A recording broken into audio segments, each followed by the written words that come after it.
Muchas gracias a todos y a todos por estar aquí esta tarde. La verdad que es un placer para mí, para la cultural gijonesa, poder venir aquí a hablar esta tarde sobre bikinis, fútbol y rock and roll en la presentación del libro de Adrián Bogel. Un libro muy amplio que trata con mucho cariño una época determinada donde nos acerca al pop, al rock, al fútbol y a la cultura de masas de una época donde, por ejemplo, una de las mayores estrellas del Real Madrid tuvo que esperar a ganar una Copa de Europa para que Santiago Bernabéu le permitiese comprar el primer coche. Una época que se caracteriza también por la imagen de Fraga bañándose en Palomares, una época que se caracteriza también por la llegada del turismo masivo a nuestro país, por los bikinis, una época en la que llegan grupos en la que las bases americanas no solamente jugaban un papel importante en la Guerra Fría, sino que las bases americanas también servían como receptor e impulsor de los nuevos sonidos que llegaban a nuestro país.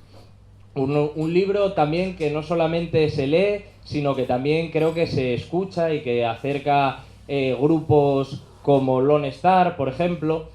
Y bueno, y yo, para no extenderme mucho más, voy a presentar a la gente que nos acompaña aquí, que tenemos a Igor Pascual, que bueno, supongo que lo conoceréis, guitarrista con Babylon Chat, también guitarrista de Loquillo, compositor, incluso también escritor, infiltrándose en las líneas del enemigo, escribiendo sobre el auténtico fútbol y el sentimiento del fútbol auténtico en el Marca. Y bueno, y a Silvia Cosío, también editora, que está impulsando la revista satírica Soma y que se encargarán también de presentar, de hablaros un poco del libro y de presentaros sobre todo al autor, Adrián Bogel. Así que bueno, muchas gracias y os dejo con ellos.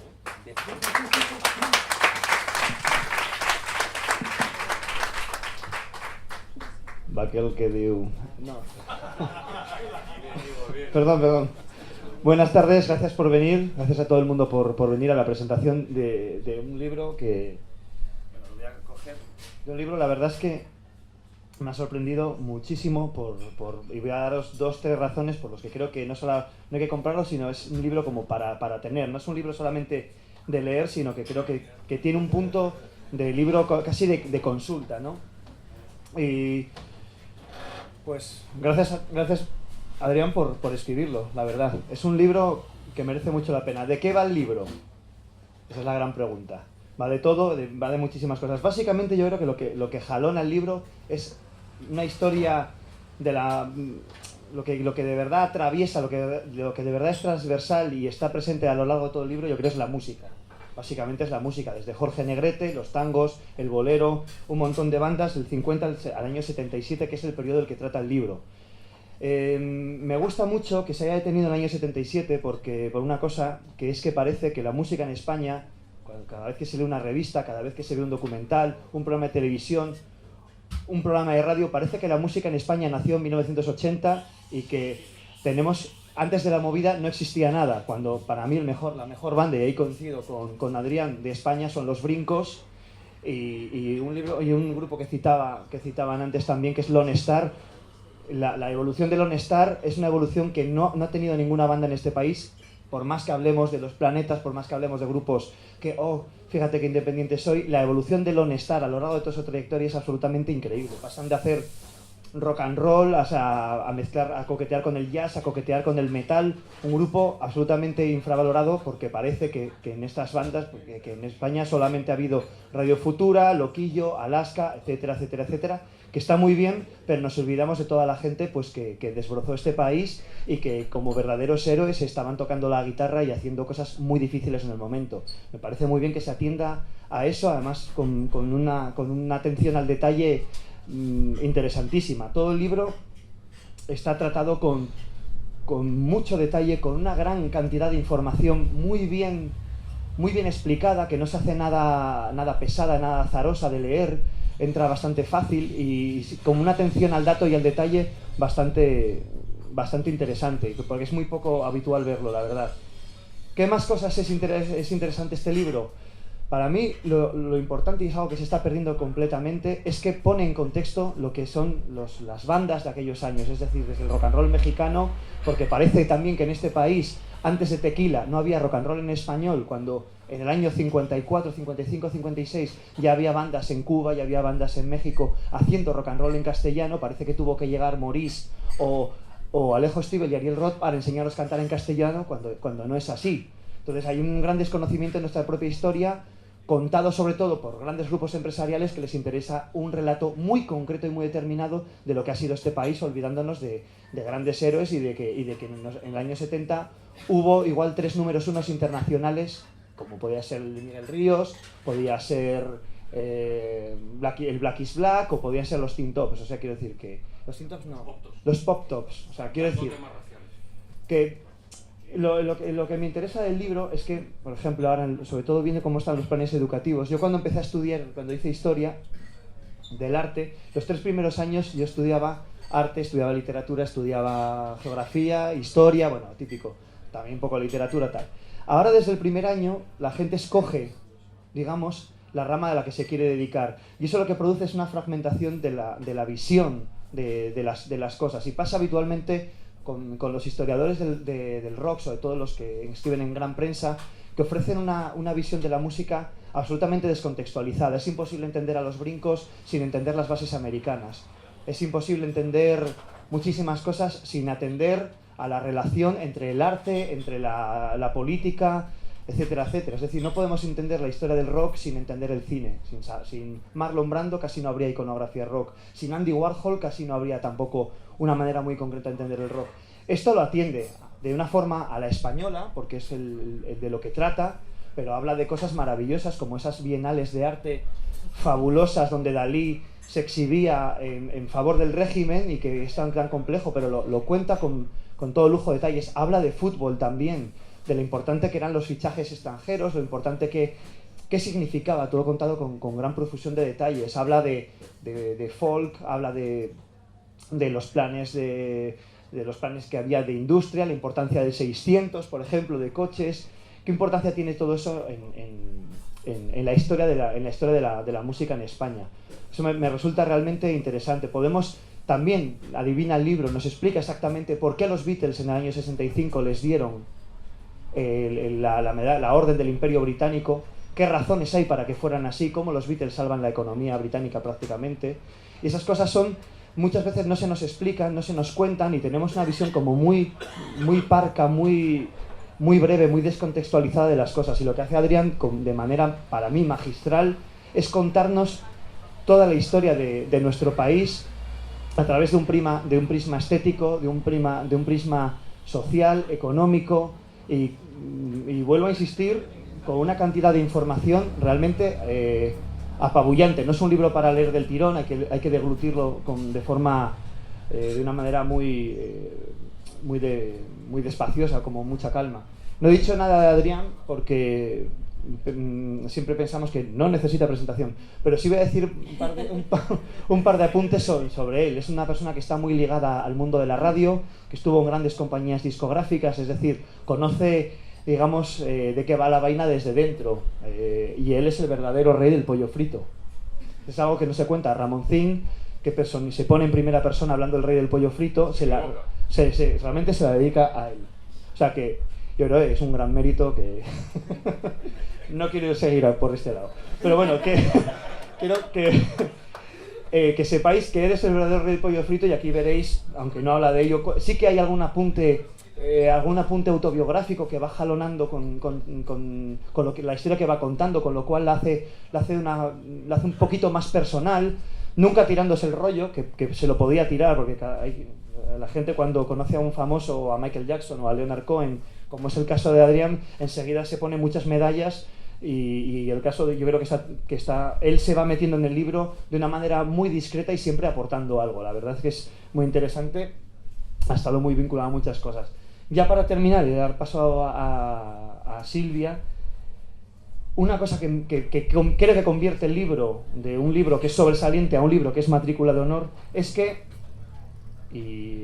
no voy a faltar el respeto, pero que una persona que haya nacido en el año 1956 me parece muy bonito, muy educativo, muy inteligente por su parte, que tenga cierta perspectiva de género en el libro. Es decir, hay muchísimas mujeres que han estado involucradas. Por ejemplo, muy poca gente sabe que los Brincos tenían una productora, que es Marini Callejo. Fue la primera productora, la gran primera productora. La Quinta Brinco.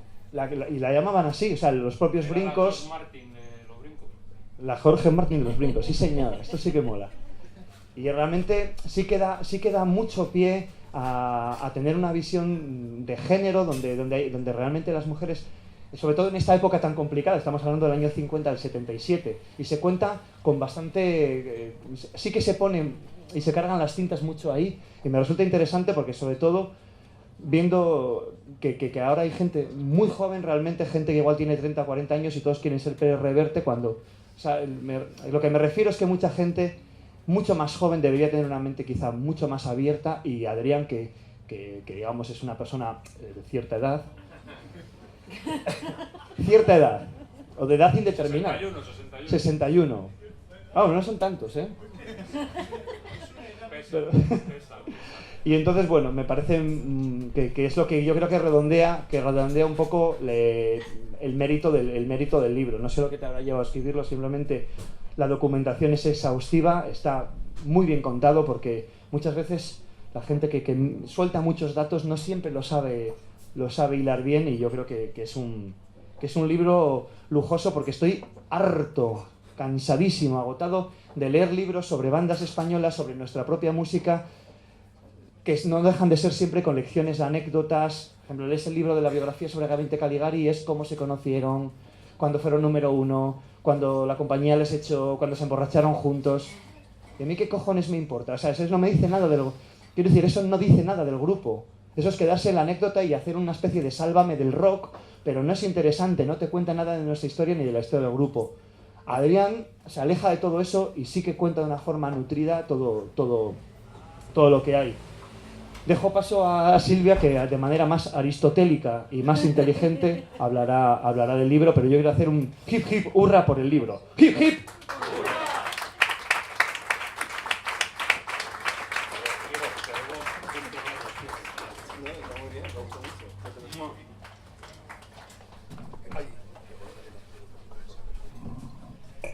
A ver, yo siempre tengo que bajar esto porque soy pequeña. La aristotélica casi se carga la cosa esta de aquí, o sea que... Si fuera platónica no te la cargarías. Efectivamente. Problema de Aristóteles. A mí me gustaría empezar haciendo varias confesiones personales. La primera, presentar este libro me hace sentir un poco una farsante porque se titula Bikinis, Fútbol y Rock and Roll. Y yo, como buena nadadora, jamás llevo bikini. El fútbol, solo he visto un partido en mi vida, que es el de la película Evasión a Victoria, y solo la veo porque sale Michael Caine. ¿Has visto un partido? A un fuerte aplauso. No me conozco a nadie que solo haya visto un partido. Yo te advierto que tuve un presidente brasileño, en una compañía de discos brasileño, que odiaba el fútbol. Es el único brasileño que he conocido en mi vida que no le gustaba el fútbol. Y en cuanto al rock and roll, siempre quise dedicarme al rock and roll, pero soy una auténtica manazas con los instrumentos y os ruego que jamás me pidáis que cante porque probablemente acabaréis todos llorando. La segunda confesión que me gustaría hacer es que yo me pasé mucho tiempo en casa de mis abuelos paternos porque me gustaba estar con ellos. Y entonces parte de lo que cuenta Adrián en este libro, en la primera parte, lo que viene a ser el franquismo de después de la guerra y el más duro, el del hambre y los fusilamientos, es decir, lo tengo muy cercano, no solo por las historias que me contaban mis abuelos, que eran una pareja peculiar. Mi abuela era hija de Guardia Civil, mi abuelo era comunista, es decir, hacían una mezcla extraña. Pero aunque una pertenecía a los supuestos ganadores de la guerra y el otro a los claramente perdedores de la guerra, o sea, la ganadora de la guerra también era una perdedora porque eran unos muertos de hambre exactamente igual que los comunistas. Y ese mundo de coplas y de cine de Imperio Argentina, es decir, yo lo tenía muy presente porque se veía mucho en casa de mis abuelos y también las canciones y los tangos argentinos, y entonces, es decir, siempre tuve muy claro cómo era la posguerra española porque mis abuelos lo sabían transmitir muy bien, no hablando porque habían ido poco a la escuela, pero sí alrededor, o sea, con todo lo que tenían ellos alrededor de la cultura. La otra confesión es que tendría yo 12, 13 años haciendo zapping con la tele, apareció una película de Marisol y mi madre me dijo: quítame a esa niña repelente que no la soporto. A mí me llamó mucho la atención porque, siendo mi madre una hija de los años 60, pensé que adoraba a Marisol. Entonces me dijo: no soporto a esta niña porque cuando yo vestía ropa heredada, grande y fea, y solo tenía una muñeca, esta niña salía en la tele, tenía una ropa maravillosa y un mundo maravilloso, y yo sabía que ese mundo no era mío y que nunca iba a ser mío. Entonces también me hizo entender lo que significaba vivir siendo los pobres, siendo clase obrera, siendo pobre, y lo que intentaba el franquismo representar en el cine y lo que era la realidad. Y la última anécdota, y luego ya empiezo con Aristóteles, es que también tiene que ver con mi madre. Yo era la típica adolescente grunge de pelo rizado que me tapaba la cara imitando a Slash, y la habitación llena de pósters de Nirvana y sobre todo de Pearl Jam, y adorando a Eddie Vedder y pensando que solo yo sentía eso. Entonces mi madre una vez me contó que había ido al jardín a ver a los Bravos o a los Brincos, porque nunca los supe distinguir. Entonces que el batería le había tirado una baqueta y que ella conservó esa baqueta hasta prácticamente cuando se quedó embarazada de mí, con lo cual me hizo entender que mi madre también había sido una adolescente quejosa y que soñaba con grupos, y que el rock le había dado una vida maravillosa como me la estaba dando a mí. Y creo que es importante porque el libro de Adrián creo que te enseña cómo sobre todo la música, el rock, el pop y la música hizo abrir a muchos españoles y a muchas españolas un mundo que el propio franquismo se empeñaba en cerrar, y yo creo que fue una manera de ganarse libertades y de empoderar a un montón de ciudadanos y de ciudadanas que no sabían lo que era la libertad, pero que podían intuirlo a través de la música, no solo de la música que venía americana, sino de la música que se hacía aquí. Y los que tuvimos la suerte de estar en la Facultad de Filosofía de Oviedo antes, en los grandes tiempos, y sobrevivimos a Gustavo Bueno, pudimos comprobar que había un gran profesor de allí que se llamaba Santiago Escudero, que daba historia de la filosofía antigua, y siempre nos decía que el arte no imitaba la vida, que era la vida la que imitaba el arte. Es decir, nosotros vamos al cine, vamos al teatro, escuchamos música, vamos a la ópera para que nos digan cómo tenemos que comportarnos. Y es cierto, es decir, creo que todos podríamos ir ahora mismo al ejército y comportarnos como verdaderos soldados, porque todos hemos visto cine de militares y sabemos cómo comportarnos como el ejército. Y los fascistas entendieron muy bien cómo dar forma a la realidad y cómo cambiar las mentalidades de las sociedades a través del arte.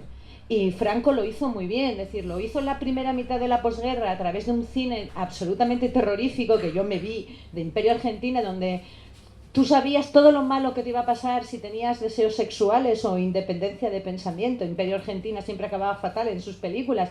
Recuerdo una que se titulaba El clavo, que acababan asesinando a un señor de una manera terrible. Es decir, y creo que era una manera de asustar a la gente. Y de repente, o sea, esta paradoja absurda que se dio en el mundo civilizado, en el que los americanos decidieron que para salvar al resto del mundo y darnos democracia tenían que apoyar una dictadura tan terrorífica como la española para evitar que nos convirtiéramos todos en comunistas. Es decir, esa apertura y esa especie de Goebbels que era Manuel Fraga, un Goebbels de barriga y tirantes, espantoso. Es decir, vieron muy bien cómo a través de la cultura intentar dar carta de legitimidad a un régimen que era absolutamente terrorífico, donde se fusilaba gente por lo que pensaba, donde te ibas a la cárcel por cualquier cosa, donde a mi abuelo le dieron un día una hostia por la calle simplemente porque se negó a besar el anillo de un cura. Quiero decir que era una España horrible, y sin embargo a través de la música y el cine esta gente, estos franquistas, consiguieron crear una imagen de una España abierta. Lo que pasa es que se les escapó de las manos esta imagen. Quiero decir que la gente se lo creyó.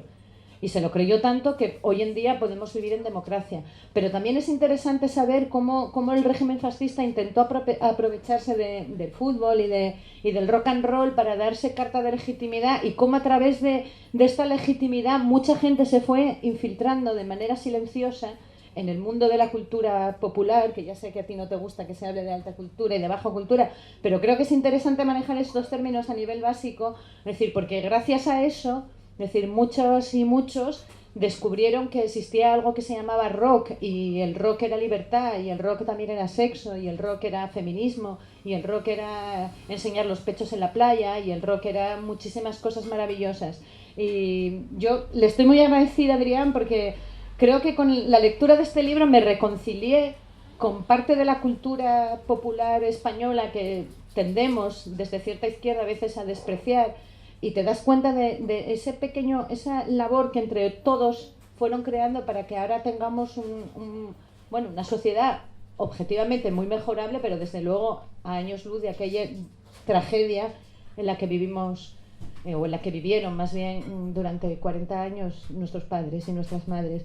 Así que yo le estoy muy agradecida por haberme reconciliado con ello, y por haber visto con otros ojos a gente como los Bringos y como los Bravos, pero también con gente interesante y además también lo que hizo, y esto es la parte negativa, es que, o sea, me reitero en todo el desprecio que siento hacia Dalí, pero eso ya es una cuestión personal. Así que muchísimas gracias, Adrián, por personalmente para mí ha sido una experiencia muy interesante y muy enriquecedora, y el libro, ya lo dijo Igor, creo que merece la pena, no esta cosa horrible que dicen en la tele, lo siguiente, o sea, de verdad creo que hay que leerlo y hay que entenderlo y hay que disfrutarlo, y estaría bien leerlo con una playlist también, sí, porque a veces tendemos a despreciar cierta música que se hizo aquí, y creo que en ciertos momentos estaba jugando en una liga casi prácticamente igual que la americana y la inglesa. Así que gracias, de verdad.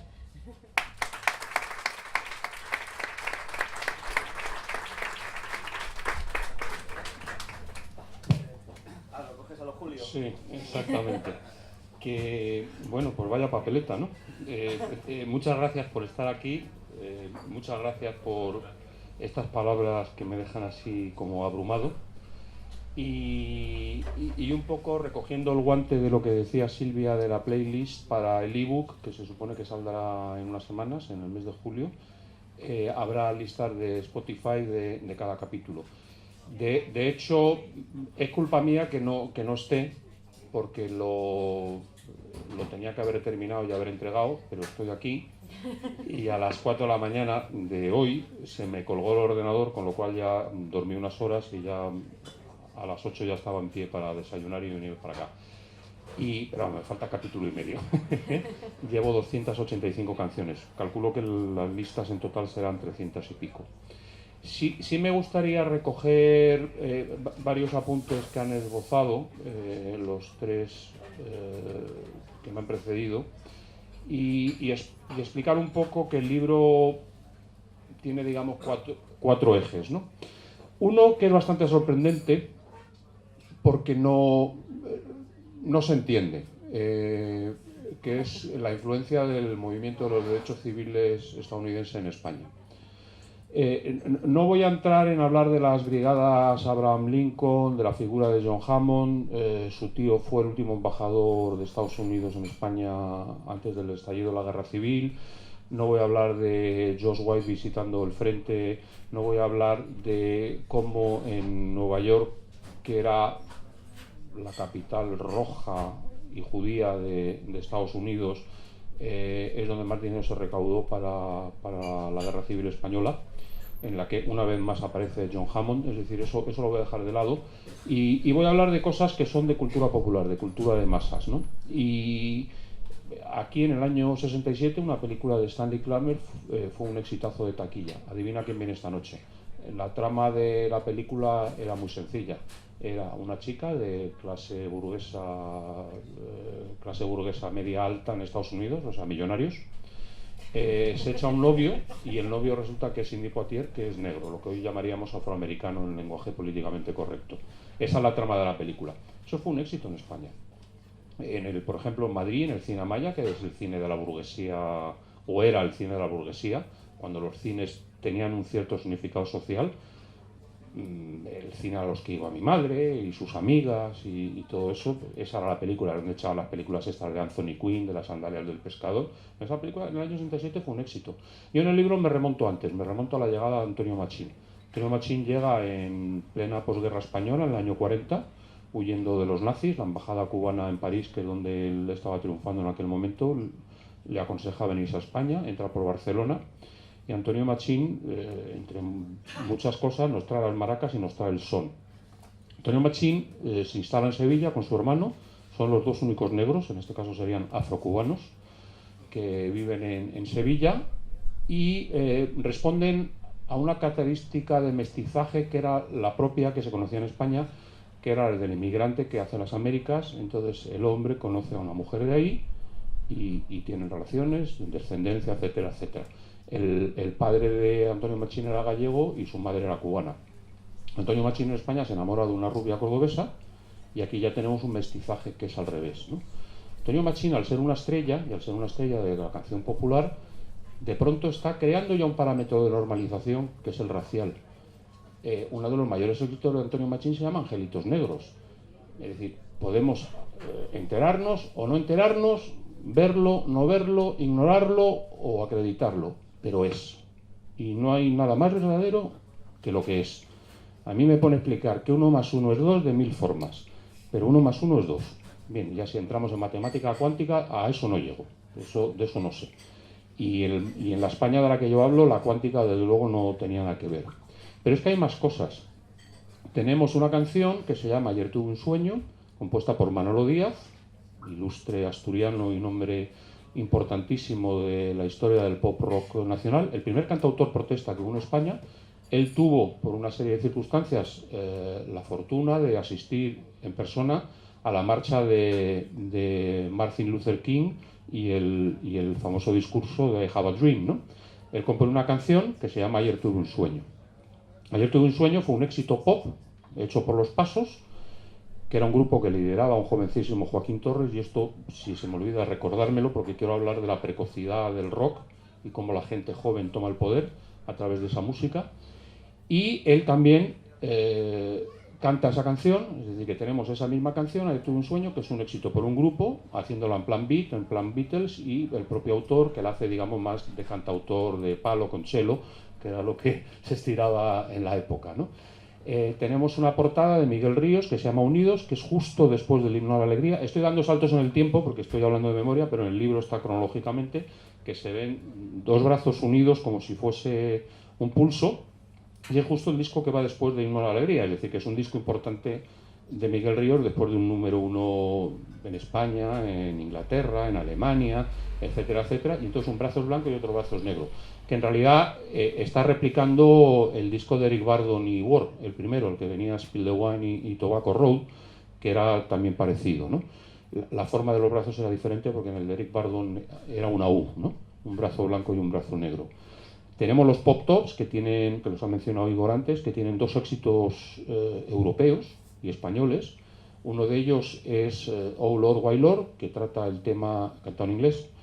Phil Trim era de color, negro. Oh Lord, Why Lord habla de una temática racial, que todos somos creados iguales. Y el siguiente disco, The Voice of the Dying Man, la voz del hombre muerto, está dedicada a Martin Luther King. Es decir, que estamos teniendo éxitos de canciones, que eso tiene su importancia. Canarios hacen Child, que es un tema que toca el tema de la segregación racial desde el punto de vista infantil, que es muy interesante y muy precoz para la época.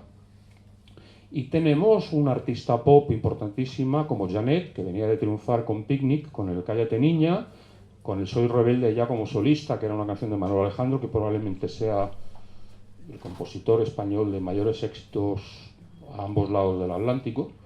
Soy Rebelde de Manuel Alejandro, la canta Janet, y saca una canción que va, y con esto ya me sirve para cerrar este círculo, en línea con la película Adivina quién viene esta noche. Se llama Él es diferente.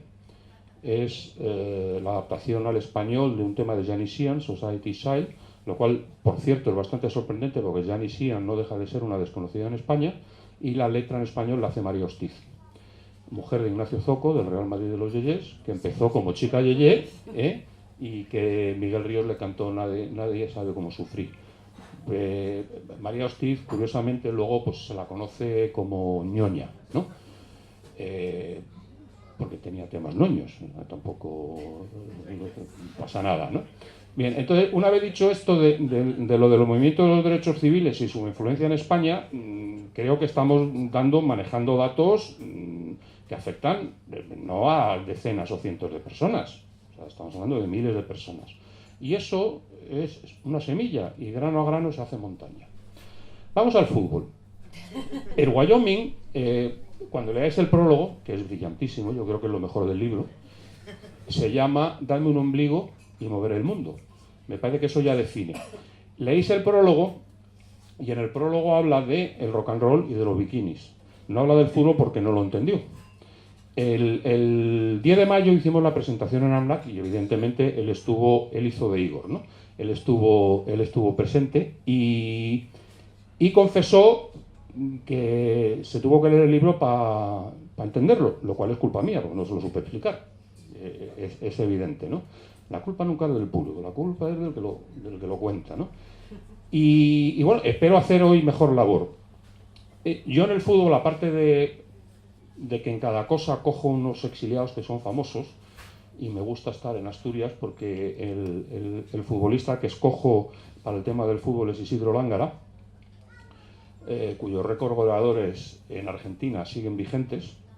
Se bajó de un avión, con lo que eran los aviones en esa época, y metió 5 goles.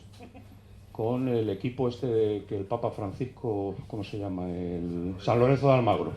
Los Cuervos, que luego los Vascos, no sé qué, tienen muchos nombres. Ese récord sigue siendo récord del club y sigue siendo récord de la Liga Argentina. Luego se fue a México, jugó con el Asturias, jugó con el España, y yo cuento anécdotas profesionales de Isidro Lángara, como intento explicar que el fútbol es un deporte de masas antes de la televisión. Y entonces pongo un ejemplo, que es en Berlín. Es la primera vez que la selección española juega ante 80.000 espectadores. Estaba Adolf Hitler, que era el que mandaba y presidía en la tribuna, pero en el campo era Isidro Lángara. Es decir, que antes de que Jesse Owens le amargase las Olimpiadas a Hitler, Isidro Lángara ya le amargó el partido al señor Hitler y le metió 2 goles a los alemanes, y era la primera vez que Alemania perdía en su campo. Pero bien, quitando esto, lo importante es que haya 80.000 personas. Es decir, que ya el fútbol era un deporte de masas en los 30s. Hay otra anécdota de Isidro Lángara, que el régimen se empeña en que vuelva. Él tenía una novia en Oviedo y echaba de menos la tierra, ¿no? La novia. Y el hermano suyo habla con Bernabéu para que venga al Madrid. Había una normativa, al acabar la guerra el fútbol se militariza. El delegado nacional de deportes es el general Moscardó, el del Alcázar de Toledo. Y se crea una normativa que los futbolistas no pueden ganar más que un coronel del ejército. Esto ya es un problema a la hora de fichar a Isidro Lángara. Bernabéu tiene otro problema, que es que se acaba de gastar un dinero en fichar a Luis Molovny, que jugaba en Canarias, y estaba empezando a construir lo que hoy conocemos como el Estadio Santiago Bernabéu. Esto ya también desmonta otro mito, que es que se construyó el estadio porque es que Di Stéfano... No, el estadio es anterior, o el proyecto es anterior al fichaje de Di Stéfano. Entonces, el Madrid no puede fichar a Lángara. Y entonces entra en acción el Oviedo.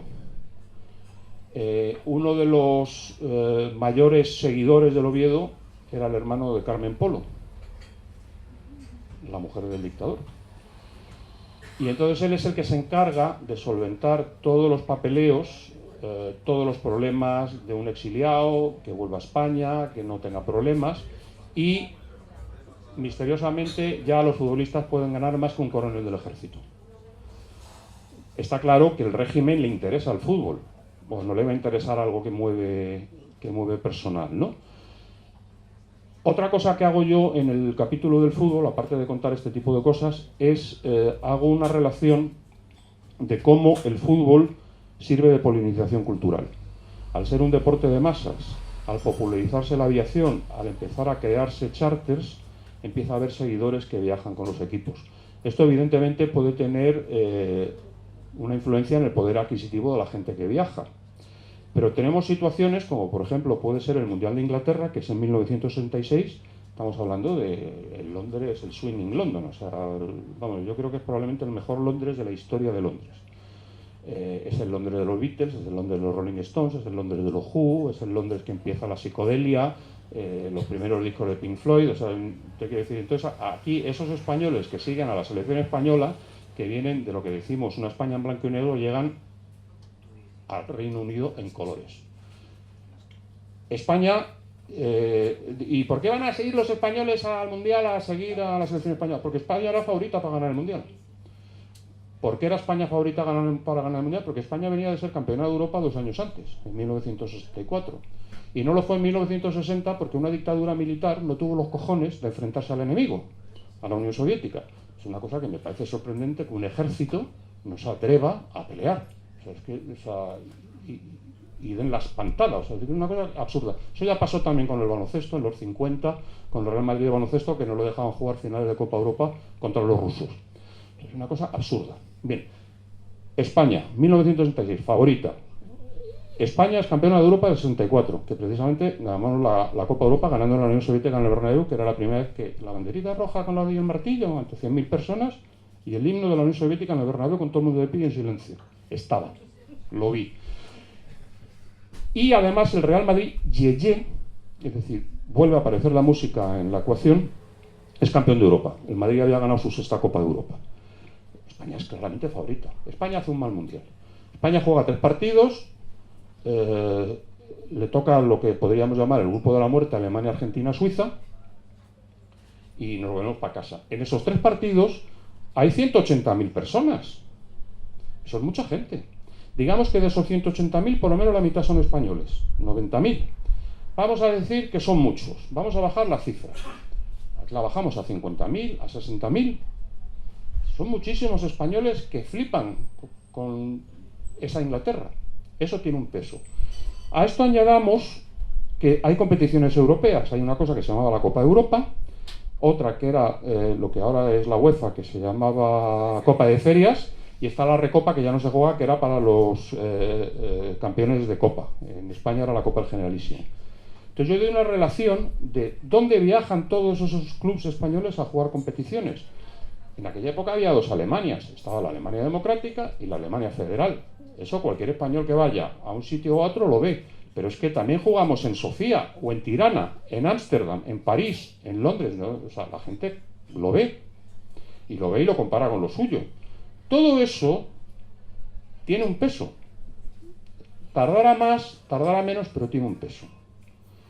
Esa es la labor del fútbol. Y luego está claro, evidentemente, y vuelvo al movimiento de los derechos civiles, es que a través de la música y del fútbol los temas de integración racial son básicos.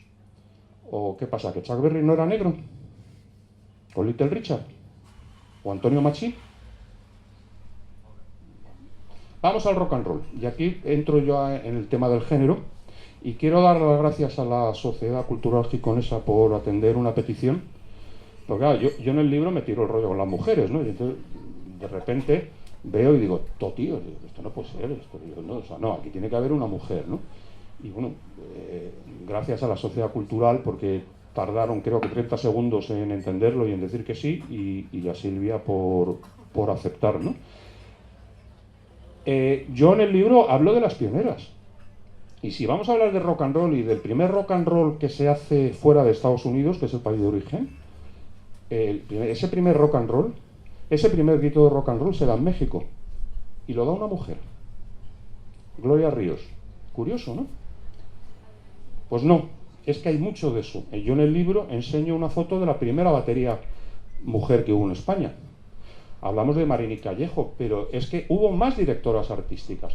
Que me digan a mí en qué negocios había en España en los años 60 en los que hubiese mujeres, no que trabajasen, sino que fuesen ejecutivas y ejecutivas de primer nivel.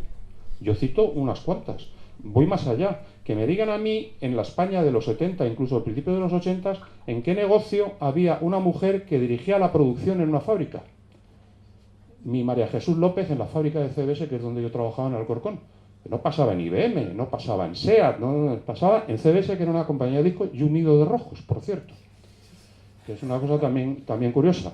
CBS es una compañía que responde a ese parámetro que dije al principio de Nueva York, de rojos y judíos, ¿no? Entonces, y era la única multinacional que había en americana. Yo también desmonto el mito este de las multinacionales, porque se dice multinacional y enseguida pensamos en Estados Unidos. Pues no, eran europeas. O sea, porque la EMI es inglesa, la Virgin era inglesa, Chrysalis era inglesa, la EMI era inglesa. No, americanas había una, RCA, que luego es comprada por un grupo alemán, Ariola, y se forma BMG, Bertelsmann Music Group. CBS empieza en España en el año 70.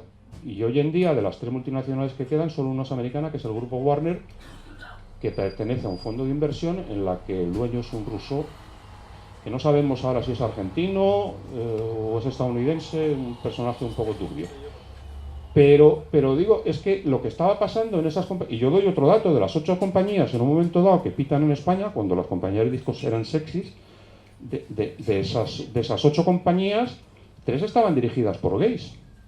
Es decir, que estamos hablando de que hay una industria cultural que está creando parámetros de normalización de gente que está siendo perseguida. Os recuerdo que hubo glorias de este país que los mataron por rojo y por maricones. Federico García Lorca.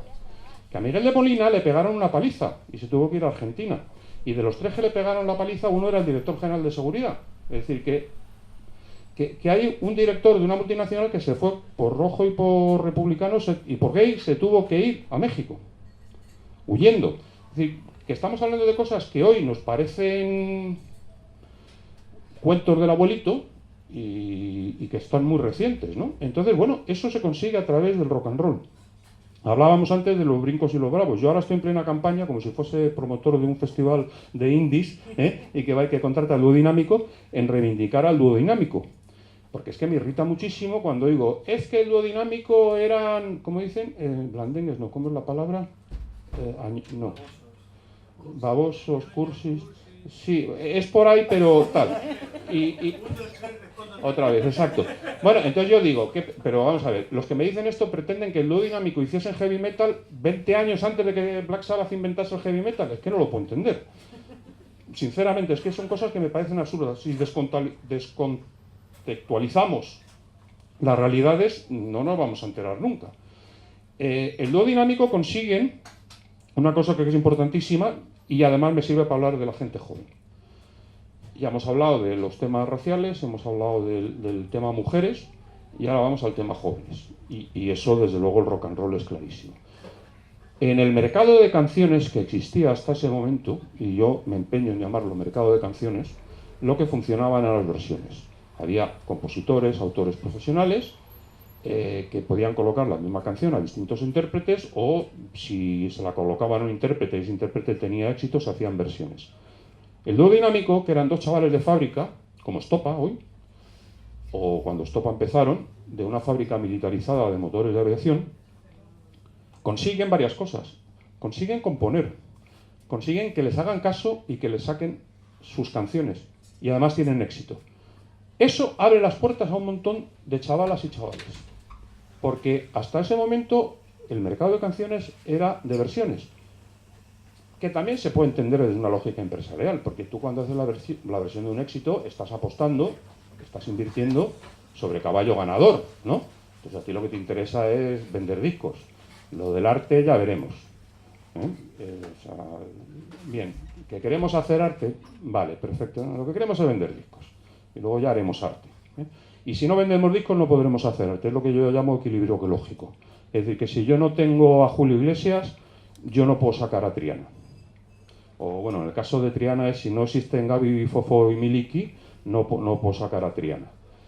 Y en el caso mío en CBS, si no tuviese a Pecos, no hubiese podido sacar a Alameda o a Remedios Amaya o a Coz o lo que tocase, ¿no? Lo que yo podía hacer, ¿no? ¿Por qué? Porque Pecos seguí la fórmula Beatles y cuando el primer disco ya iba por $500,000 estábamos grabando el segundo. Es decir, los Beatles, Brian Epstein nos enseñó que después de un número 1 hay que sacar otro disco porque ya más allá del número 1 no hay sitio. No, entonces, eso es el pop. El pop es una máquina trituradora. Y cuando es número uno estás llegando ya a capar de la población que no es tu público, que no es tu mercado. No es, digamos, el mercado discográfico, ya son otros fenómenos paranormales. Entonces tú lo que tienes que alimentar es a la gente que te ha hecho llegar al número uno. Lo otro ya es de regalo, es probablemente donde están tus beneficios, pero eso ya es otro problema. Entonces vuelvo a lo dinámico porque yo me enrollo y me disperso. Los jóvenes. Por primera vez en la historia de la humanidad, los jóvenes toman el poder. Los jóvenes controlan como consumidores, eso en una sociedad capitalista como la que vivimos o como la que vivíamos, no es igual, éramos capitalistas entonces, lo somos ahora, el poder del consumidor es muy importante. O sea, es lo que se compra y lo que se vende. Entonces, las empresas de la industria cultural venden de eso. Entonces, los jóvenes son consumidores de un gran potencial. Son creativos. Son empresarios. Porque los jóvenes montan compañías de discos. Si empiezas a coger los perfiles de los pioneros, son gente joven. En muchos casos son gente joven que ya tiene las puertas cerradas porque hay unas barreras de entrada económicas en el mundo del cine, pero en el mundo del disco, cuando los discos eran de pizarra y eran a 78 revoluciones de minuto y luego ya el microsurco a mediados de los 50 con el mambo y el rock and roll, las barreras de entrada, de grabación, de comercialización son distintas. La aparición del LP de vinilo eleva el listón de barrera de entrada y sobre todo tiene un efecto perverso en el mercado que es el presupuesto de compras del cliente. Es decir, la tienda, el LP es más caro, ¿no?, que el single. El mordisco que tú le metes al presupuesto de compra del cliente con el LP es mayor que con el single. Las compañías pequeñas vendían singles, las compañías grandes apoyaban el LP. La tienda le hará más caso a la compañía que tenga mejores artistas. La compañía que tiene mejores artistas es grande porque por eso tiene mejores artistas. Es un poco un círculo. Me he vuelto a ir del tema. Entonces tenemos los jóvenes consumidores, los jóvenes ejecutivos, los jóvenes autores. Eso no ha ocurrido nunca en la historia de la humanidad. Eso ocurre con el rock and roll. Eso es importantísimo. Y entonces vuelvo a lo del dúo dinámico. El dúo dinámico abre puertas y en concreto en España crean la industria del disco en España, que era una cosa por aquella manera. Eran actividades de ciertos empresarios que, bueno, vamos a probar con esto. El dúo dinámico abre las puertas a inversiones serias, talento, etcétera, etcétera. Los primeros discos del dúo dinámico se pagan ellos las portadas. Si lo miráis, por ejemplo, la web esta de Discdog, os veréis que es la misma foto. Han coloreado el jersey distinto. Pero ese reportaje de fotos se lo hicieron ellos. Ellos, es la primera vez que un grupo se quita la chaqueta y la corbata, que esto parece una tontería, pero es que luego hablamos, no, es que son los primeros que se ponen pantalones de cuero. Es que son los primeros que llevan el pelo largo. No, todo eso, el dúo dinámico. Y insisto, canciones, que es el secreto del negocio. Eso abre la puerta a muchísimos chavales. Y aquí vuelvo a lo que dije antes, la precocidad. Joaquín Torres, que monta Los Pasos, Joaquín Torres debuta en las matinales del Circo Price con un grupo, Los Diablos algo, es que había muchos diablos en aquella época, es curioso, Los Diablos Negros, Los Diablos Rojos, Los Diablos Azules y la música del diablo o algo de eso. Una cosa, es decir, que está bien porque también era una reacción a la Internacional Conservadora, que básicamente la Internacional Conservadora, aparte de los fachas, era en el Vaticano, el Partido Republicano de Estados Unidos y el franquismo, o sea, no ha cambiado nada, siguen siendo los mismos de la misma internacional, decían que era música del diablo. Entonces aquí tenemos a chavales de 13, 14, 15 años recogiendo ese guante y me parece que dando un mensaje totalmente revolucionario y práctico, o sea, es decir, están intelectualizando una cosa de forma totalmente espontánea y eso es el rock and roll. Joaquín Torres debuta con 13 años en el escenario del Circo Price. Eso tampoco, quitando a Mozart o los niños prodigios, eso no existe, pero es que Joaquín Torres no es el único caso. Está Álvaro Llévenes, que estuvo en Pequeñique, que fundó Los Continentales con 16, es decir, hay mucha gente. Pero es que pasan los medios. Yo empecé a hacer programas de radio con 15 años, de rock, o sea, esto es impensable. Vamos, yo, Gonzalo García Pelayo, estaba con Jara, o sea, que contratar a un niño de 15 años y darle un programa y para que ponga a Jimi Hendrix, pues es que, o sea, hoy no lo entendemos. A mí me cuesta trabajo entenderlo también, pero bueno, éramos así, ¿no? O sea, eso no lo podemos evitar, afortunadamente. Entonces, este tema de los jóvenes es básico, como lo de las mujeres. Hay otro fenómeno que fuera de la música no se conoce, que es lo que en Estados Unidos se llamó las girl groups, los grupos de chicas. Los grupos de chicas surgen entre lo que Don McLean en American Pie llama el día que la música murió, que es lo del accidente de avión, de Buddy Holly, Big Bopper y Richie Valens, ¿no? Y Richie Valens, Ricardo Valenzuela se llamaba. Y la aparición de los Beatles del 62. Pues en ese interregno de 58-59 al 62 aparecen las girl groups, los grupos de chicas. Yo he calculado, y me lo he mirado con Billboard, y hablo de éxitos, que hay 750 grupos de chicas con éxito. Hay dúos, hay quintetos.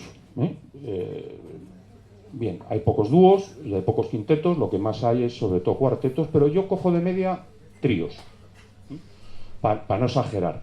Ahora, si vosotros multiplicáis 750 por 3, que salen 2.250 mujeres de éxito, decidme un periodo de la historia, de la cultura de la humanidad en el que eso haya sucedido.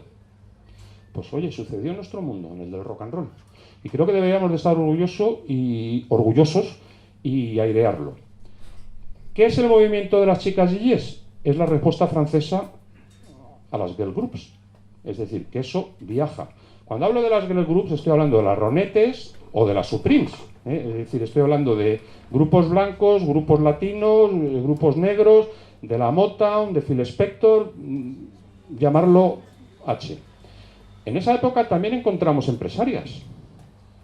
Encontramos a la hermana de Berry Gordy, que es en realidad la que funda la Motown, que se llamaba Tamla. Encontramos a una disc jockey de una emisora de Chicago, que junto con su marido, que era músico, fundan BJ Records. En BJ Records, que era una compañía dedicada al rhythm and blues, solo había dos artistas blancos. Uno que tenían firmado, que eran los Four Seasons, los de Frankie Valli, y son los primeros que editan discos de los Beatles en Estados Unidos. Esos que la compañía de la multinacional inglesa EMI, que era Capitol en Estados Unidos, los rechazaba. Aquí tenemos una pareja afroamericana en el que hay una mujer que es copropietaria. Estos son datos, esto no es que nos inventemos, es que Gloria Ríos es la primera que da el grito del rock and roll fuera de Estados Unidos. Y que estamos hablando de una serie de mujeres. Luego tenemos Florence Greenberg, que empieza un capítulo, el de las yeyes, dedicado a ella. Florence Greenberg es curiosísimo, porque es una señora judía, viuda, del estado de New Jersey, de una ciudad que la llaman la cuna de la televisión, que tiene dos hijos, una niña y un niño. El niño es ciego y entonces ella decide que el niño, como es ciego, pues lo mejor es que sea músico porque puede encauzar su talento con la música o dando clases. Monta una editorial, monta una discográfica, pero a nadie le interesa lo de su hijo. Lo de ser ciego cuesta trabajo a la hora de dar clases, pero ella establece muy buenas relaciones intentando vender esto. Se llama Scepter la compañía. No va a ningún lado, no consigue a nadie, y un día le llega a su hija, Blanca, y le dice que en su clase hay unas niñas que tienen otras amigas, que son un grupo de hermanas y tal, de color, que cantan muy bien. Las niñas estas no quieren saber nada del tema, ni los padres ni nada. Son las Shirelles. Su primer disco, sacado en esta compañía independiente de Florence Greenberg, el número 1 en Estados Unidos. Ella cede los derechos a una multinacional, en este caso RCA, porque no da abasto con el reparto y la fabricación, no tiene capacidad ni infraestructura. Luego ella se lía con un afroamericano, es decir, aquí ya tenemos otra vez el componente racial mixto, judía, afroamericano, es complicadísimo aún hoy en día en Estados Unidos. Y para que os deis cuenta de la importancia de esta pareja, en el primer álbum de los Beatles, estoy hablando de los Beatles y su primer disco, hay 4 canciones de ellos. Y una de ellas es Twist and Shout, otra es Voice, y las otras 2 son de las Shirelles. Así que, caray, o sea, no está mal, ¿no? Bueno, pues las chicas yeyes son la respuesta a esto. Las chicas yeyes es la respuesta francesa y es otro tipo ya de mujer. Es decir, las temáticas que tratan las girl groups en Estados Unidos son distintas a las temáticas que tratan las francesas yeyes.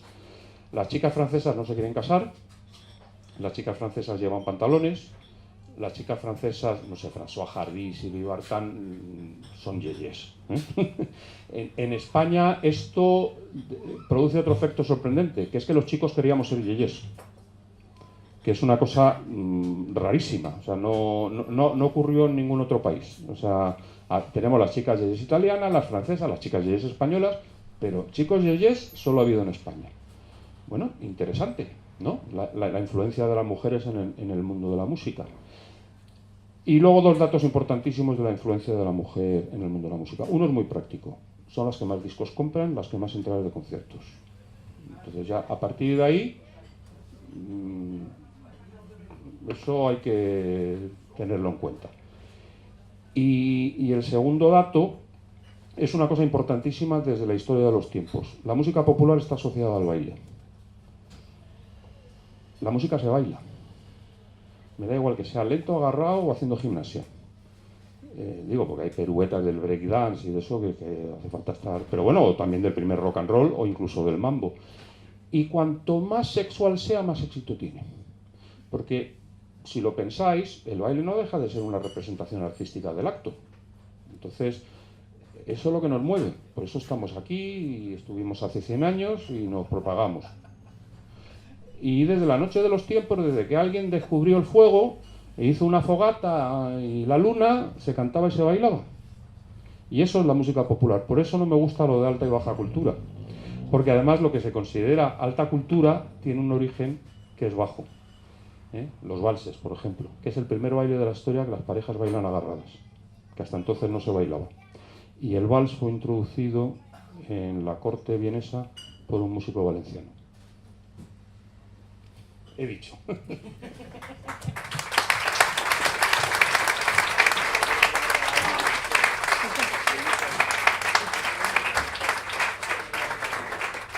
Bueno, ahora si alguien tiene alguna pregunta, alguna cuestión, alguien quiere comentar algo.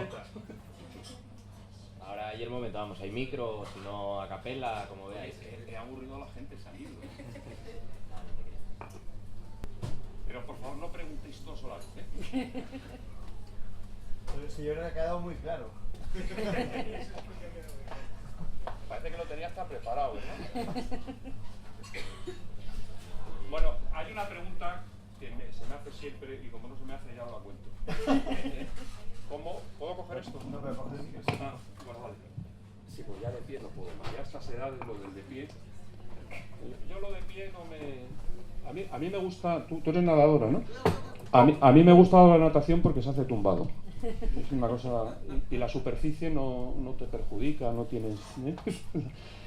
una cosa que me preguntan siempre, bueno, ¿cómo has hecho esto? Creo que lo comentó Igor al principio, ¿cuánto has tardado y tal? ¿Cuánto he tardado? Una vida. Porque por mis circunstancias vitales estoy muy vivido. Otra cosa es que con 4 años me doy cuenta de lo que está pasando y a lo mejor me doy cuenta 20 años después. Yo sé que hay un momento clave en mi vida que es en 1963, que tengo 7 años, y mis padres me llevan a ver a Ray Charles en Madrid, 1963, a ver a Ray Charles en Madrid en Florida Park, local nocturno de copas. Yo sabía que Ray Charles era ciego porque me lo habían dicho mis padres. Pero vamos, yo, que era ciego, vamos, ni de coña. O sea, es que miraba a los de los coros y la de los coros levantaba la pierna, miraba al del saxo y el de saxo hacía el solo, miraba al del guitarrista y el del guitarrista se callaba. Un dominio de la escena a base de miradas, o sea, una cosa impresionante. Eso cambió mi vida. Estábamos con la primera plantilla del Real Madrid. Claro, es que los jugadores de fútbol son gente joven, con lo cual están más o menos al día de lo que sucede. Y Miguel Ríos, que era amigo de unos cuantos de ellos, se acercó a saludar. Es el día que yo conozco a Miguel Ríos. Estamos hablando de 1963, Miguel Ríos apenas llevaba a Madrid 2 años, había llegado en el 61. Yo en el libro digo que lo más importante que pasó en Madrid en el 61 fue que llegó Miguel Ríos. Que parece así una exageración, pero visto la trayectoria del ser en cuestión, está clarísimo que fue lo más importante que pasó. Miguel Ríos es un monstruo. Otro que yo reivindico en el libro es a Loquillo. Loquillo su cultura musical escuchaba a sus predecesores, que eran los Cheyennes, los Salvajes, etcétera, etcétera, y él siempre se lo ha reconocido. Por eso es tan bueno. Es que conocer lo que había detrás es importante. Bien, pues yo esto de Ray Charles me doy cuenta luego. Sobre todo me doy cuenta 2 años después, cuando no me dejan y no me llevan a ver a los Beatles. Que es una cosa que digo, pero a ver, si me habéis llevado 2 años antes a un sitio de copas, nocturno, tal, ¿por qué no los Beatles? Se encargaron de decir que iba a haber un atentado, no sé qué, vamos, el régimen hizo todo posible para boicotear aquello. Y mi padre salió, te llevo a Barcelona a verlos, que Madrid está agotado. Mentira. En Madrid no estaba agotado porque el miedo cundió, y donde estaba agotado era en Barcelona. Barcelona era la ciudad más moderna de España, además, en aquel momento, y lo ha sido durante muchísimo tiempo, vamos, desde luego toda esa década de los 60 y los 70, ¿no? Y había un componente de oposición al franquismo que también era importante, ¿no? Entonces, ¿de cuánto tardaban en hacer el libro? Pues si lo que decimos es de hincar los codos, hablar con gente, ponerte a escribir, pues a lo mejor llega al año y medio. Pero eso no es lo importante es lo que viene después. Porque cuando termino son 900 páginas, insufrible. O sea, eso no hay por dónde cogerlo, no, eso no... Vaya, ahí mi experiencia de ejecutivo entra en acción. Vamos, yo me he peleado con George Michael, lo que peñan sacar 2 discos, el volumen 1, el volumen 2 al mismo tiempo. Me he peleado con Prince, que no quería parar de sacar discos, o sea, que no. O sea, yo eso, vamos, que lo tengo yo asumido que es mal business, ¿no? Entonces, que 900 páginas ni de coña. Bien, empiezo a cortar. Ya veis que tengo la costumbre de hablar e irme por las ramas, de las ramas, de las ramas. Pero como dice mi editor, luego siempre vuelvo a donde empecé. Y entonces entrego 620, es decir, que yo ya he podado de 900 a 620, pero sigo pensando que es inaceptable, que 620 páginas no hay forma. Pero ya me siento incapaz de seguir metiendo mano, necesito un editor. Claro, en la editorial flipan porque normalmente están acostumbrados a lo contrario, están acostumbrados a que los autores se pongan ellos muy importantes y que no se les corte nada y que lo que ellos dicen va a misa y tal.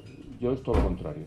Entonces al final ha quedado en 405 mías, pero mete el índice onomástico, la bibliografía, que es larguísima, el prólogo del Wyoming y tal, y bueno, pues ya se ha quedado pues en una cosa aceptable, aunque quizá los que tengamos problemas de visión, el tipo de letra, y digo ya que tenemos unas edades, ¿no? Es que me lo comentó eso Patricia Godes. Dice, Adrián, saca el ebook porque es que tengo que poner la letra más grande, ¿no? Y bueno, pues ese proceso de poda, pues a lo mejor son 6 meses más. Entonces, bueno, pues estamos hablando de 2 años, una cosa así, ¿eh?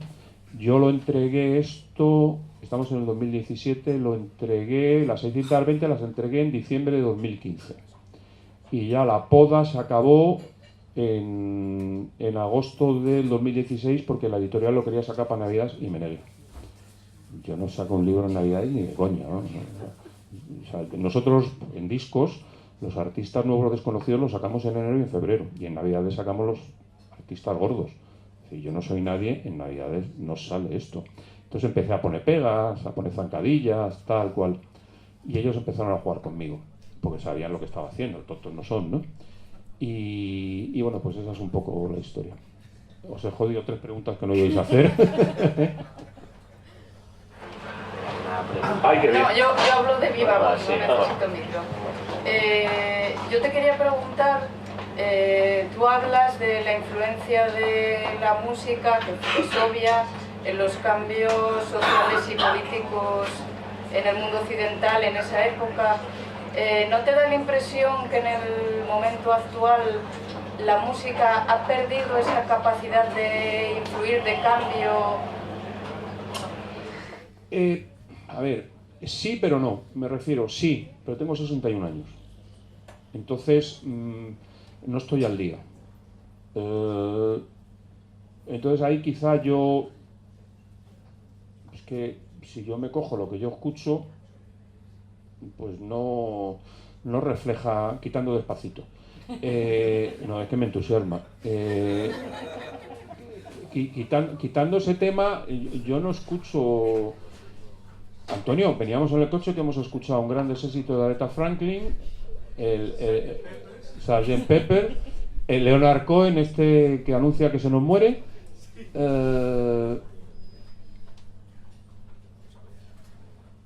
Ah, y Fats Domino. O sea, vamos, o sea, años 50, ¿no? No me has dejado colar ni una cantata de Bach. Ah, es verdad que te pedí que te trajeses, además. Bueno, no sé, para quedar bien contigo, a lo mejor, yo qué sé. Para parecer magnánimo y tal. Pero, entonces te quiero decir que yo es que creo que... A ver cómo lo explico esto. Hemos dejado de ser sexys.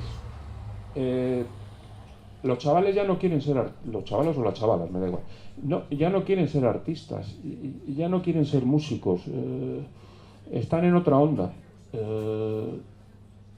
Quieren ser tiburones financieros de Wall Street, cosa que me parece atroz. O sea, vamos, yo solo... Ha habido una vez en mi vida que he ido a darle un bofetón a mi hijo, que fue cuando me dijo que quería ser broker en Wall Street. O sea, me fui de casa para contenerme. Afortunadamente se le pasó la tontería esa, pero sí refleja lo que piensan. Quieren ser programadores, que bueno, que eso me parece bien. Están en otra onda. La música ya no es un idioma de cambio, de lucha. Es decir, en nuestra época, yo eso lo digo en el libro, el Internet nuestro, me da igual que estuviésemos bajo el franquismo o en Nebraska, el Internet nuestro era el rock y nuestras redes sociales eran los discos. Dependiendo cómo te vistieses, dependiendo de la música que te gustase, tú conectabas. Los Rolling Stones se forman porque Brian Jones y Keith Richards llevaban un disco de Muddy Waters debajo del brazo. Hay una comunión. Eso no ocurre con la música hoy en día. A lo mejor ocurre con la música electrónica de baile, pero yo ya estoy alejado de eso, ¿no? O sea, yo no puedo hablar de eso. Hombre, yo te puedo dar un dato. La música electrónica de baile en los casinos de Las Vegas, en las discotecas, genera más dinero que las tragaperras. Es decir, que está claro que ahí hay un negocio y un mercado. Pero no me parece a mí que también el mensaje de los discjockeys sea revolucionario, tenga ganas de cambio. Es decir, que nosotros pues llevar el pelo largo ya era decir algo, ¿no? Vaqueros, ahora todos llevamos vaqueros. Que yo creo que hemos dejado de ser sexys por alguna razón y hemos perdido la gente joven. Por eso a mí me interesa Despacito. Porque veo que ahí hay algo en el que hay una comunión. Y además que se producen reacciones negativas, que es las mismas que he vivido con el rap. Además, yo me tocó el rap afortunadamente en Nueva York, el inicio del rap, y además me considero responsable de eso, pues lo metí en CBS, y estoy hablando de Def Jam, o sea que no Beastie Boys, el Cool J, o sea, el old school, ¿no? O lo que cuento en el libro del rock and roll, ¿no? Entonces, me da la impresión de que eso está sucediendo con el reggaetón. Y entonces ya directamente me pongo a favor. Lo que pasa es que el reggaetón, primero, no todo reggaetón, y segundo, lleva 30 años, ¿eh? O sea, que el General de Panamá es de los años finales de los 80. Es decir, que tampoco es una cosa nueva, pero bueno, se está calando ahora. Pues vale. Y luego, pues, lo hablábamos con Joaquín Díaz, que hemos parado, que la música tiene ciclos de modas, ¿no? Y no sé por qué estábamos hablando del barroco. El barroco siempre ha funcionado en el pop rock, siempre. Los pop tops y Alain Miló, sus producciones había barroco, lo de con su blanca palidez de Procol Harum y Despacito. Despacito son dos canciones en una. Los nexos de unión son barroco. Hay un virtuoso del Conservatorio de Valencia, violinista, que hace una versión de Despacito con el violín y te das cuenta que es barroco. Siempre ha funcionado. Bueno, pues eso es un ciclo. El canon de Pachelbel siempre ha funcionado, el adagio de Albinoni siempre ha funcionado. Hablando de Bach, la pasión de San Juan, es decir, son ciclos. Pero yo creo que la música ha perdido ese carácter, por lo menos para alguien así ya talludito como yo, creo que ha perdido ese carácter de motor de cambio, de revolución, ¿no? O sea, vamos a ver, Vistalegre 1 me parece, ¿no? O el 2, no me acuerdo, Podemos. Estaban poniendo discos que yo había editado. Quilapayún, El Pueblo Unido Jamás Será Vencido, La Estaca de Louis Jacques. Claro, entonces dice, ¿pero es que no hay más? Pues no, porque si las hubiese las pondrían. O sea, que tampoco... que no es un problema de gusto, sino que es que no hay. Nos movemos por otros parámetros. Que tampoco sé si eso es bueno o es malo. Porque lo que sí es cierto es que nunca se ha escuchado más música que ahora. O sea, tenemos un montón de dispositivos, tenemos acceso a la música El Spotify, el no sé qué, el no sé cuánto, marotos de la moto. O sea, que no tenemos ningún problema. Pero los chavales no quieren tocar la guitarra. Entonces eso, y se nota en los conservatorios, se nota como la educación musical en este país en concreto baja. Bueno, aquí tenéis un crack, Cristina Gestido, un crack. Vamos, su banda son tus músicos, digo. Esta señora, esta chica, llámalo H, pues toca la viola en la Royal Opera House, que está considerada la mejor orquesta de ópera del planeta. Y ahí la tenemos tocando la viola.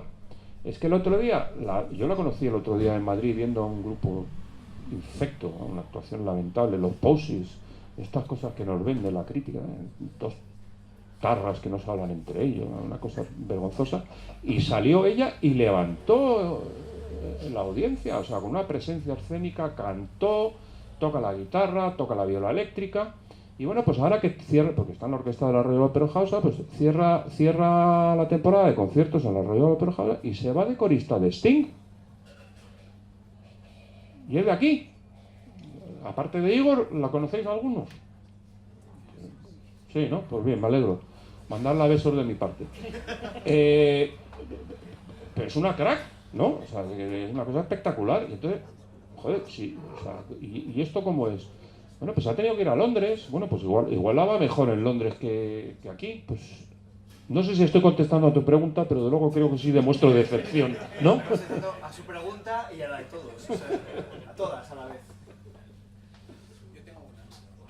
Bueno, yo quería apoyarte en tu defensa del dúo dinámico porque somos muy amigos de derribar mitos. Sí. Y ellos llevan en el palco desde el año 59, si no me equivoco. Correcto.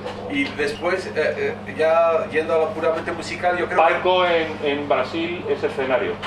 Sí, perdón. Sí, perdón. Y después, claro, analizando el tema puramente musical, yo creo que Resistiré es una prefiguración del metal español. A Resistiré solamente necesitas hacerle unos arreglos que los puede hacer aquí el amigo Igor, aunque no es muy metalero, y tienes un hit totalmente y una posición ante la vida absolutamente rockera. Pero yo quería hacerte dos preguntas. Pero el rey de José Alfredo Jiménez también es rockera. Todo puede ser, todo, hasta Leno Rigby puedes hacer una versión punk. Yo quería preguntarte, que nos contaras alguna anécdota, que seguramente tienes alguna, de cuando editabas aquellos discos que a mí de aquella me gustaban, pero que hoy a lo mejor me parecen insufribles, que si yo, Azar, por ejemplo, 10 canciones de 20 minutos. ¿Qué era lo que tú escogías? ¿Qué elementos usabas para decir este sí, este no, y hasta aquí, oye, 20 minutos de una música? Odio este tipo de preguntas. Pues vas a odiar todavía pero, la siguiente. Vale, pues déjame contestarte esta. La de Rodrigo Rato, que cuente la de Rodrigo. Yo no sacaría esos discos ahora. Gracias. Por ejemplo, ¿no? Pero ¿qué buscábamos en esa época? Y no solo por el grupo que has citado, sino por muchos otros. Buscábamos músicos que supiesen tocar. Entonces, claro, yo eso me parece que, fíjate, creo que si no recuerdo mal, esa parte se ha quedado en el libro. Yo creo que uno de los problemas de la música progresiva española es que lo que funcionaba en directo no funcionaba en disco. Es decir, que los solos enrollados de 20 minutos de guitarra o de batería, que siempre han sido, con perdón por los baterías que hay en la sala, insoportables. Pero el de Ringo no. Por ejemplo, el de Ringo para mí es el solo por antonomasia. Pero es muy cortito. Por eso. Claro. Pero todos querían ser baterías de jazz, ¿no? Entonces eso no cuadra. Entonces, pero bueno, yo entiendo que eso funcione en un escenario, en un palco, como tú dices. Es un directo, hay un calor, hay otra vibración, hay otra mecánica. Son discos, ¿no? Discos son canciones, son emociones. Entonces, eso no se puede traducir en ese caso a vinilo. Entonces, yo creo que eso nos hemos dado cuenta después.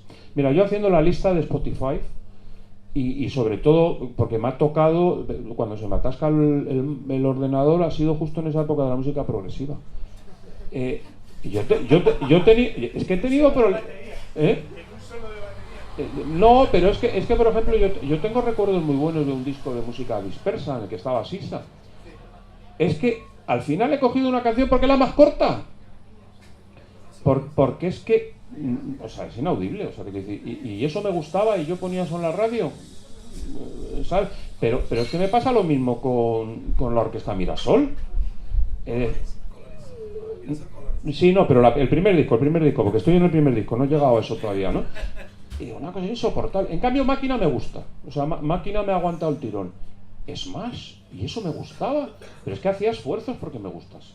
Es imposible que me guste eso. O sea, te quiero decir, hacíamos esfuerzos porque éramos solidarios y buscábamos gente que tocase bien. Y bueno, pues en Smash Gualberto era un pedazo de músico. Luego además resulta que yo era amigo de Julio Matito, tal. ¿No crees que el problema es que ahora la gente no hace esfuerzos? Porque está claro, por ejemplo... ¿No hace esfuerzos el público o los músicos? Los músicos y el público no hace esfuerzo, es darle del mínimo esfuerzo. Porque los burgueses de Bonn financiaban a Beethoven por esnovismo, porque les parecía una música llena de disonancias para aquel oído de la época. Yo creo que de ese esfuerzo que hicisteis tú y otros, y nosotros escuchándolo... Bueno, yo más otros, porque yo era el niño, ¿eh? Te quiero decir que ya, pero mandaban, digo, en esa época que me parece que estás hablando de Bonn, el que mandaba era Gonzalo García Playo. Que sí. Pero no lo haría ahora eso, ¿eh? Pero afortunadamente tampoco progresivo, ¿no? Porque eso... Ahora nos drogamos con otras cosas. Los temas duraban lo que duraba la alhombra, el colocón del canuto. Por eso terminaba ya, el tema ya se acabó el viaje y punto. Y la otra pregunta era más escabrosa. ¿Qué opinas de las polémicas que de alguna manera justifican ciertas letras que hablan de experiencias escabrosas que algunos de nosotros pudimos tener y en una especie de... Pero explica, que no, a ver, ¿qué entiendes por escabroso? Yo hablo, por ejemplo, cualquier historia que todo el mundo pudo haber vivido en su vida, de la cual no se siente orgulloso, que envuelve violencia, alcohol, mujeres, y rock and roll, y drogas, y todo ese tipo de cosas. Esa idea de que puede haber un tipo de persecución, una especie de corrección política que proscribe ciertos temas y ciertas vivencias, como decía yo, de la cual no tenemos por qué sentirnos orgullosos, pero hemos vivido, y ahora parece que si eso lo trasladamos a una canción, parece que estamos deseando volver a vivir eso. Pero Rubén, yo no soy un líder, es que... ¿Yo qué coño sé? O sea, no, yo no sé de todo, no. Ya, de cosas muy concretas.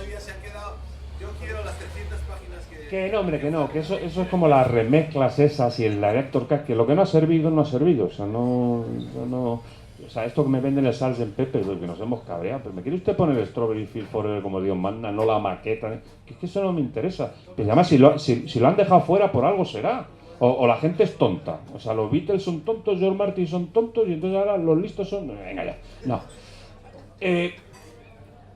Tú dices esto de las cosas escabrosas, es que eso, pues depende, es que, a ver, el exceso nunca es bueno, ¿eh? Ni por exceso, valga la redundancia, ni por defecto. O sea, tú puedes meter la pata y bueno, todos metemos la pata, ¿no? Tampoco es para sentirse orgulloso, pero a lo mejor si eres autor, eres artista, un exorcismo, una forma de pedir perdón es una proyección pública con metáforas más o menos acertadas, más o menos directas, tal. Pero es que yo no estoy aquí para dar lecciones morales a nadie. Vamos, yo me cabreo con todo el mundo que me da lecciones morales a mí. Es que me lo llevan haciendo toda la vida. Entonces yo no... Vamos, he conseguido escapar de eso. Ya 61 años escapando de eso, no caigo, Rubén? Sorry. Un par de preguntas. De bikinis no, porque ya lo sé todo. Pero de fútbol y de rock and roll, sí. Hablas de un periodo desde el 50 a 77. ¿No? Hago un poco de trampa para meter a Mandela, porque tiene que ver con el discurso racista y es el rock quien mete a Mandela en las portadas de los telediarios, y es quien fuerza y acelera el proceso. Como sigo la carrera de Miguel Ríos en el libro, esa carrera llega hasta el 82 por el triunfo electoral del PSOE, esas son las dos trampas. Y aprovechando Caca Deluxe, hablo de chapa, porque también un libro que hable de rock en español, no meter chapa, se me queda cojo, y entonces, pero eso son las trampas, pero sí. La pregunta, exactamente, son dos preguntas en realidad. La primera es sobre el rock and roll, más que nada sobre todo de los pioneros del rock and roll. Hace no mucho, en una televisión de pago, bueno, esto se está echando todavía, están hablando de grupos de los años 60, ahora ya van por los 80, tal. Hablaban de un concierto que tuvo en Madrid en el que se juntaban Brincos, Pequeñiques, etcétera, etcétera, etcétera. ¿Por qué en otros países, si juntas a Small Faces, Kings, etcétera, etcétera, es un elemento magnánimo, y en España por lo más que son elementos de hilaridad? Entre el común, digo, de la gente. Yo no digo que sean hiper mega fans, pero en Inglaterra la gente respeta lo que significan los Kings, lo que significan los Small Faces, lo que significa... y sin embargo en España, los Ricos, Fórmula Quinta... A ver, espera. Los Brincos no son Fórmula Quinta. Bien, es que no hay un solo, pero es que no hay un solo miembro de los Brincos en esa formación. No, pero es que Eduardo de Triana el otro día montó un pollo con toda la razón del mundo, porque hay una gente que está girando con el nombre de Triana y no hay ninguno de Triana. Se me nota que no quiero. Si no, terminamos en el matiz, no acabamos. La pregunta está clara. Al concepto de pioneros de la música, porque aquí se desprecia tanto a los pioneros del rock and roll en España. Aquí despreciamos todo lo nuestro. Pero vamos a ver. Los mejores historiadores de España, que son británicos, es que ahí tienen la respuesta. Es que eso no ocurre en ningún otro país. O sea Hugh Thomas, Ian Gibson, Paul Preston, Stanley Payne, o sea, de izquierda a derecha, hispanistas británicos. Yo esto, como ahora está en Historia de España tal, y soy de Bucarest, pues yo soy hispanista alternativo. Pero o sea, pues sí, pues efectivamente, es que de cachondeo, claro, por eso digo que soy hispanista alternativo. ¿Pero tú entiendes que eso? O sea, ¿Cuál es la causa de pues porque somos así, pero es que no solo es en la música, es que pasa en el cine. Mira, veníamos andando con la gente de la sociedad cultural, estábamos hablando de Neville, ¿no? Neville es un gran desconocido del cine español. O sea, pero entonces, claro, pues es que somos así.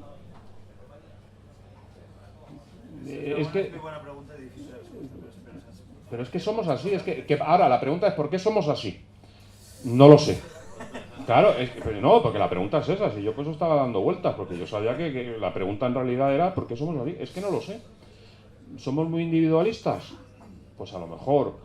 En el gremio de la música somos cada uno de nuestro padre y nuestra madre, porque la verdad es que la solidaridad entre nosotros no existe. Mira, yo soy el rey del pollo frito, es decir, que mis relaciones con Ramoncín son nulas, ¿no?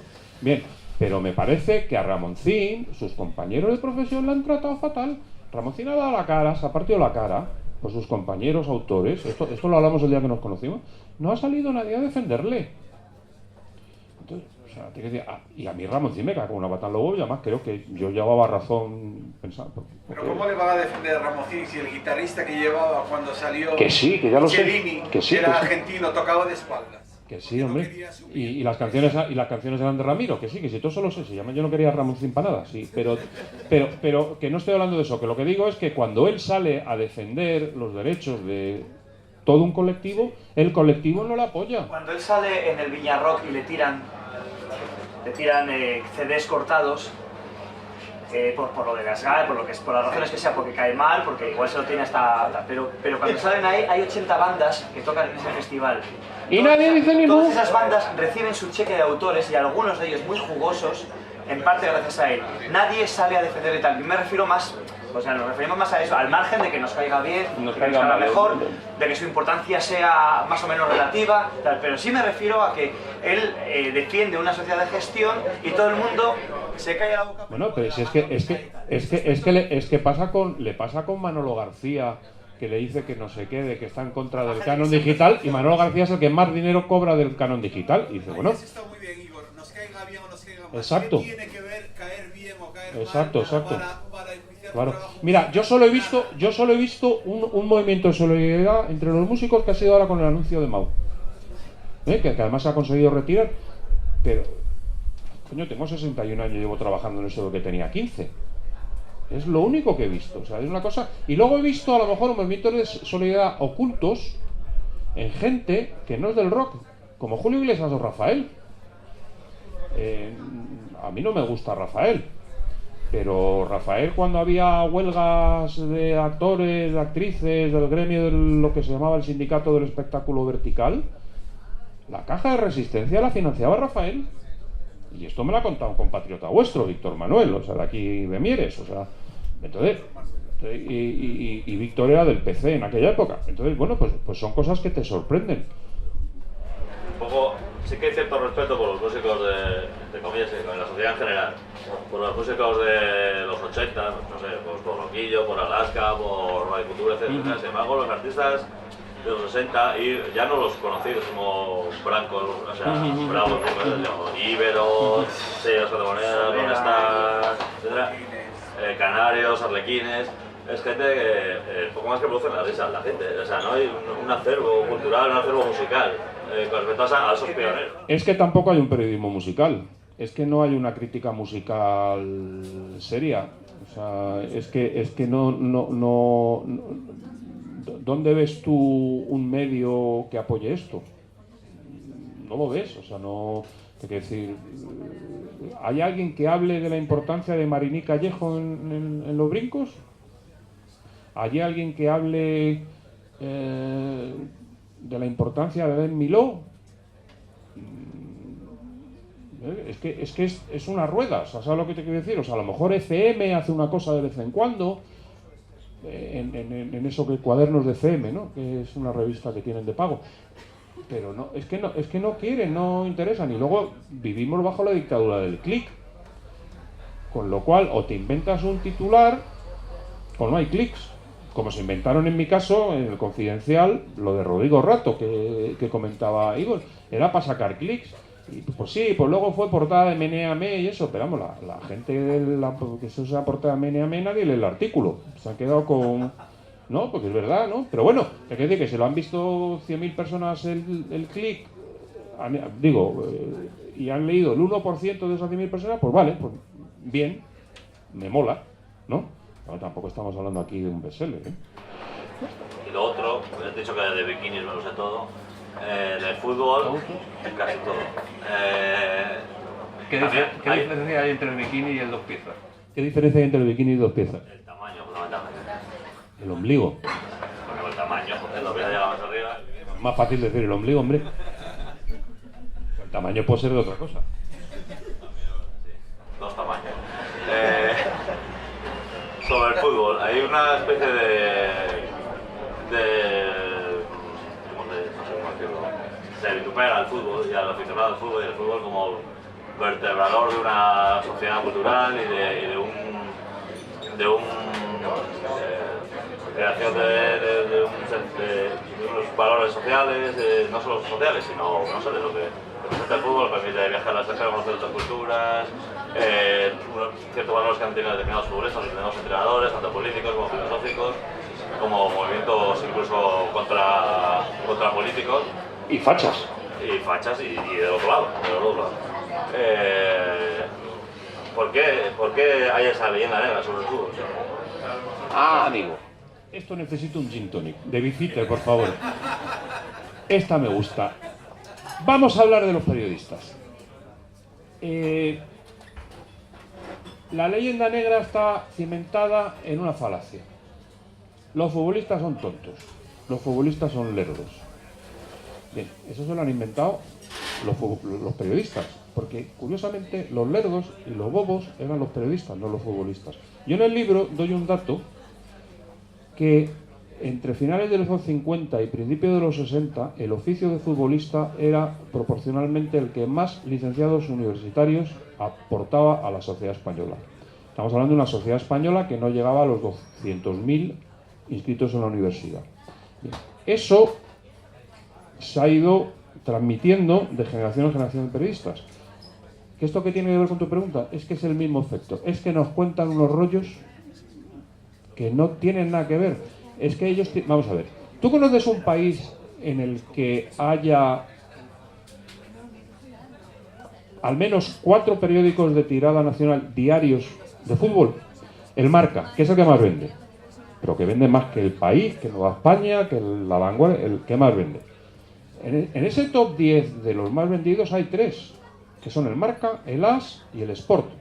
Y a esto añade uno cuarto, que es el Mundo Deportivo. 4 diarios, eso no existe en ninguna otra parte del mundo. Puede existir L'Equipe en Francia, Abola en Portugal y el italiano, la Gaceta, exacto. 1 en Estados Unidos, que es un país devorador de prensa, o en el Reino Unido, la Gran Bretaña, Irlanda del Norte y paraísos fiscales, que es devorador de fútbol, no hay periódicos diarios deportivos, no existe. Entonces, aquí sí, esa bola que tienen que llenar páginas, que el deporte en los telediarios ocupa más espacio y es un ente autónomo de los telediarios, una cosa alucinante. Entonces se inventan cosas y entonces, como hay que ser escandaloso, entonces si él se ha inventado una cosa, yo tengo que contrarrestar inventándome una más gorda. Pero tú no ves que se inventan equipos sancionados para hacer fichajes, que le ha pasado al Barça y ahora me parece que le pasaba al Madrid y al Atleti, si no recuerdo mal. Ellos siguen diciendo que se va a fichar. ¿Pero cómo se va a fichar si no se puede fichar? ¿De qué me estás hablando? Da igual, no se puede fichar. No, porque esto lo van a arreglar, porque van a hacernos... ¡Todo mentira! Una cosa... o sea, bien, es que nadie se para a pensar y le pega 4 bofetadas al redactor de turno. O fichajes fuera del mercado de las ventanas de fichajes, que se lo inventan directamente.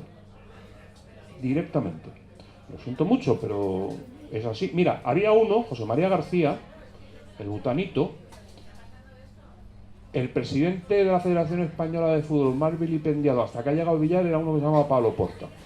Entonces José María García era del Pablo Pablete Pablo. Bien. Las comilonas de Pablo Porta. Te voy a decir una cosa. En las comilonas de Pablo Porta, que he asistido una a la semana con mi padre, el que se pegaría a la comilona era yo. Porque ni mi padre ni Pablo Porta se pegaban a la comilona porque estaban a dietas y se tomaban o un pescado o un filete a la plancha y una ensalada sin cebolla en el caso de mi padre y con cebolla en el caso de Pablo Porta. Y bebían agua. Y ahí el único que se ponía morado era yo. Esas eran las comilonas de Pablo Porta, que estaba a dieta. O sea, te quiero decir, y estamos hablando de una figura que dominaba las ondas. Si se inventan eso, ¿tú no has visto que se baja uno de un avión y se le tiran encima? ¿Quiere usted dejar un espacio? Que vengo de... Son las 7 de la mañana y me persigue usted por el aeropuerto, además de Madrid, que es para maratonianos, ¿no? Son kilómetros y kilómetros que hay que recorrer, ¿no? Te calculan ya el tiempo. Tarda usted 20 minutos desde este punto hasta meterse en el avión. Te estoy andando. Vienes ahí con la maleta y encima te encuentras al tipo ahí con la cachofa. Lo siento por los periodistas y las periodistas que estéis en la sala, pero es así. ¡Ese gin tonic!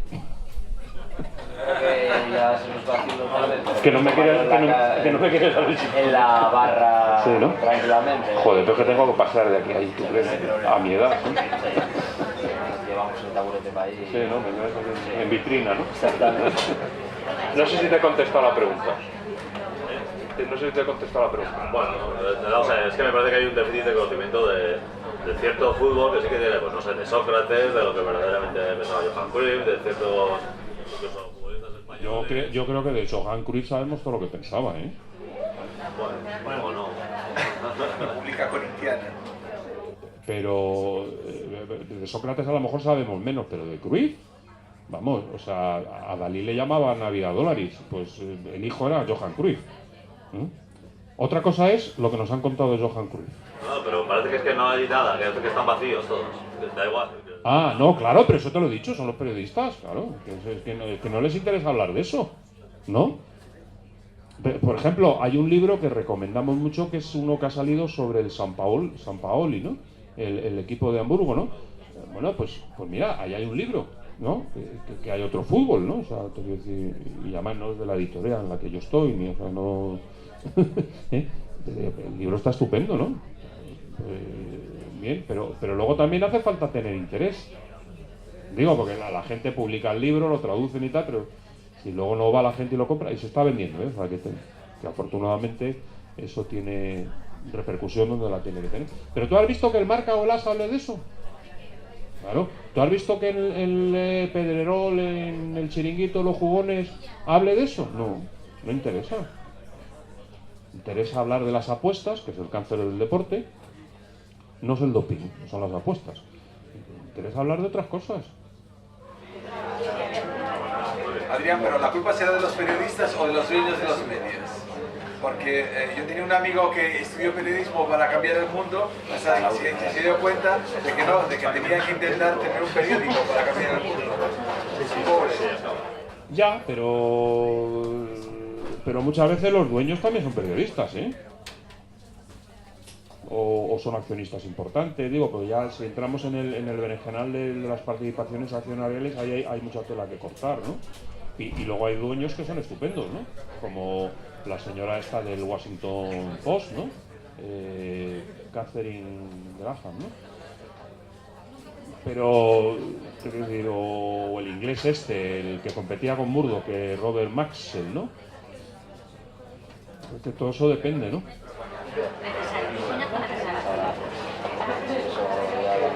Bueno, Que me voy a tomar el doctor.